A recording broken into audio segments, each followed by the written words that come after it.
అసలు ఎంజాయ్ చేసాను వర్క్. ఈ 7 ఇయర్స్, ఎందుకంటే లాస్ట్ 7 ఇయర్స్లో మన స్ట్రెస్ ఉంటే మన హెల్త్ మీద ఎఫెక్ట్ పడుతుంది. అది లాస్ట్ 7 ఇయర్స్ మాత్రం నేను అసలు వితౌట్ స్ట్రెస్ చాలా ఫ్రీగా ఎంజాయ్ చేస్తూ, మళ్ళీ అట్లా అని చెప్పి వర్క్ తక్కువ తీసుకోవడం కాదు, సార్ 200% తీసుకుంటారు మనతో. మనకి తెలియదు కూడా తెలియదు అది. మనలోని వర్క్ 200% వర్క్ తీసుకుంటారు సార్, కానీ మనకు తెలియదు, ఎంజాయ్ చేస్తూ చేస్తాం వర్క్.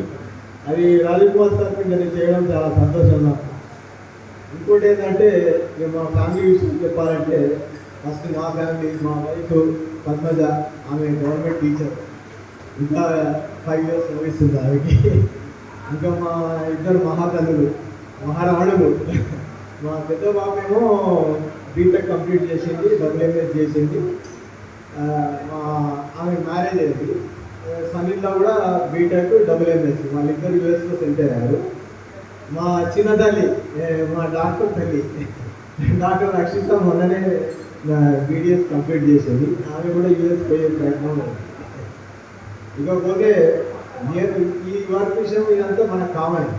నేను చెప్పదలుచుకుంది ఏంటంటే నా స్పోర్ట్స్ కెరియర్ గురించి చెప్పాలి.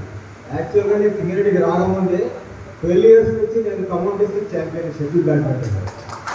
షటిల్ బ్యాడ్మింటనే కాకుండా shuttle badminton, table tennis, cricket, lawn tennis, ఈ 4 గేమ్స్లో మన ఖమ్మం డిస్ట్రిక్ట్ ఛాంపియన్ ఉంటాను. అట్లనే మన కంపెనీ లెవెల్ స్థాయి, మన కంపెనీ లెవెల్లో కూడా 10 ఇయర్స్, మోర్ దెన్ 10 ఇయర్స్ ఈ 4 గేమ్స్లో ఛాంపియన్ అయింది. ఇంకోటి ఏంటంటే ఒక 2009లో కోల్ ఇండియా ఛాంపియన్ అయ్యింది. అది మొత్తం కోల్ ఇండియా కంపెనీకి లాన్ టెన్నిస్లో సింగిల్స్ ఛాంపియన్ అయ్యింది. స్పోర్ట్స్లో చాలా ఎంజాయ్ చేసింది. ఆ స్పోర్ట్స్లో ఉన్న ఎంజాయ్మెంట్ యాక్చువల్గా నా వర్క్లో రిఫ్లెక్ట్ అయింది అన్నమాట. ఆ స్పోర్ట్స్లో ఎవరైనా స్పోర్ట్స్ కానీ పక్కా స్పోర్ట్స్ కానీ డెఫినెట్గా వర్క్లో కూడా పక్కా క్రమశిక్షణతోటి చాలా నైపుణ్యంతో ఎఫిషియన్సీ పనిచేస్తారు నాకు తెలిసి. ఇకపోతే మా ఫ్యామిలీ, నాకు 2 సిస్టర్స్, పెద్ద సిస్టర్స్, 2 బ్రదర్స్, అందరూ 8 మంది గవర్నమెంట్ ఎంప్లాయీస్. అంటే సింగరేణి ఇంతకుముందు చెప్పినట్టు అందరూ సింగరేణి ఎంప్లాయీసే. వాళ్ళ పిల్లలందరూ సెటిల్ అయినారు.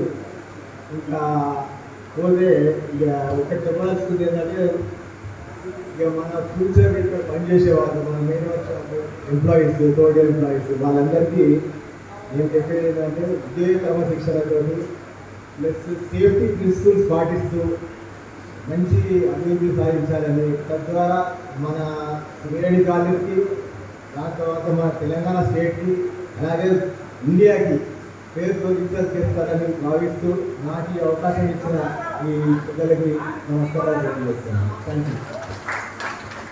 మేడం దగ్గర